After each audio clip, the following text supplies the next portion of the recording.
If you put a heavyweight fighter in a ring and instruct him to throw his hardest punch at the air, he will exhaust himself in under 3 minutes. He will collapse, not from a devastating blow received from an opponent, but from the sheer, unreciprocated momentum of his own unchecked aggression. He subconsciously relies on the physical friction of a block to keep his balance. He needs the physical impact to reset his stance, to ground his feet, to justify the violent expenditure of his own energy. When that friction is removed, his structure shatters under its own weight. His balance is dependent on his target fighting back. In social situations, loud communicators are often doing the exact same thing. They are relying on the exact same friction. Consider the architecture of a typical conversation. Someone across the table raises their voice, making a bold, slightly passive-aggressive claim about a project. You can feel the subtle shift in the air, the way others subtly brace for the impact. They lean forward. They expect a wall. They need you to brace to argue back, to validate their expenditure of energy with your own defensiveness. You sit there, observing the sudden spike in the room's tension, and perhaps you feel a familiar pressure to speak up. You feel the need to prove you are engaged. You might even feel a little defective, wondering why you do not naturally thrive in this kind of verbal brawl. But what if that pressure is entirely misplaced? What if the loudest person in the room is actually the most fragile? Society heavily rewards the performer, the relentless talker, the person who fills gaps. But performance is a massive liability. It requires constant kinetic expenditure. The aggressive communicator talks to feel safe. You don't have to. There is an elite grappling concept called Kuzushi. It is the sophisticated art of unbalancing an opponent. You do not achieve Kuzushi by meeting force with force, because that simply transfers the damage into your own joints. You achieve it by offering zero resistance. You pivot 1 inch off the center line and let them overextend into the empty space you just vacated. If you are naturally quiet, you have likely been doing this your whole life without realizing what it was. You thought your quietness was a retreat. You thought it was a failure to contribute, a lack of confidence, or a sign of social anxiety. But observational logic suggests your silence is actually a tactical maneuver, a void step. That discomfort you just felt, that is what you do to them. When you do not react to a heavy social punch, you actively remove the friction they need to stand. They expect a wall, give them a void. Let us examine the exact anatomy of this void step in real time. Picture a Tuesday morning status meeting.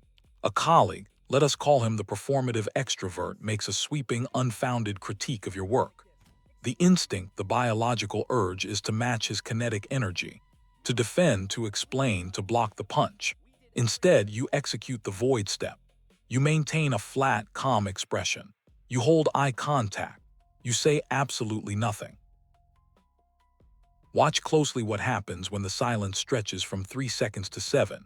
Human beings struggle to tolerate a conversational vacuum. For someone relying on your reaction, a lack of response registers as a profound threat. At second 3, their eyes dart. At second 5, the structural integrity of their argument wobbles. By second 7, the panic response initiates. To relieve the awkward tension, they will often rush to fill the gap. They start backpedaling. They over-explain their position, nervously adding caveats, and ultimately negotiate against themselves simply to escape the tension. They are handing you the exact blueprints to their hidden agendas. You are actively data gathering, spotting the fatal flaws that talkative people miss because they are too busy generating noise. Corporate psychological safety studies identify this as the 1-minute silence technique, a method to counter eager speakers and help thoughtful people formulate ideas. In practice, it is a masterclass in leverage. You are not hiding from conflict. You are elevating yourself above it. The psychological vacuum you just created forces them to confront their own lack of substance. Yet we often abandon this quiet power. We force ourselves to be loud. We rehearse 3 different versions of a sentence in our heads before speaking, desperate to match the frantic, kinetic energy of a room that terrifies us. We leave the meeting completely drained, needing 2 days of isolation just to recover. The exhaustion does not come from being an introvert. The exhaustion comes from the performance of extroversion. You are attempting to fight the heavyweight by throwing the exact same wild punches, completely abandoning your natural stance. This is where the biological cost of the brawl becomes undeniable. The Cleveland Clinic states that when people are completely frazzled, their fight-or-flight response goes into overload. They are locked in high alert. Cortisol, that nasty stress hormone that contributes to weight gain and disrupts sleep, floods their system just to hold the room's attention. They are burning out against the relentless adaptation pressure of our era, reacting impulsively to new shifts and notifications. But your silence is a low-stance base. It acts as a biological shield. The positive psychology people note that deliberate silence reduces blood pressure, boosts the immune system, promotes hormone regulation, and reduces blood cortisol levels.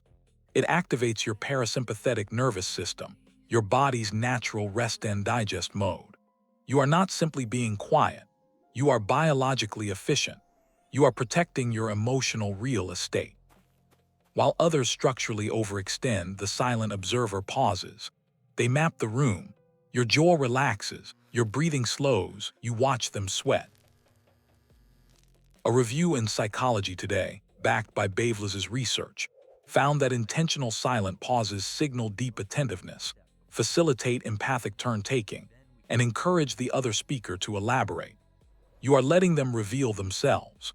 Furthermore, research by Cresswell and colleagues demonstrates that practicing mindfulness and honoring silence before responding improves response inhibition, your brain's ability to stop yourself from reacting impulsively.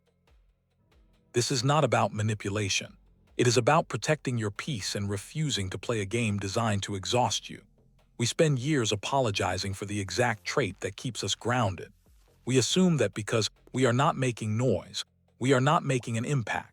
But true leverage does not require volume.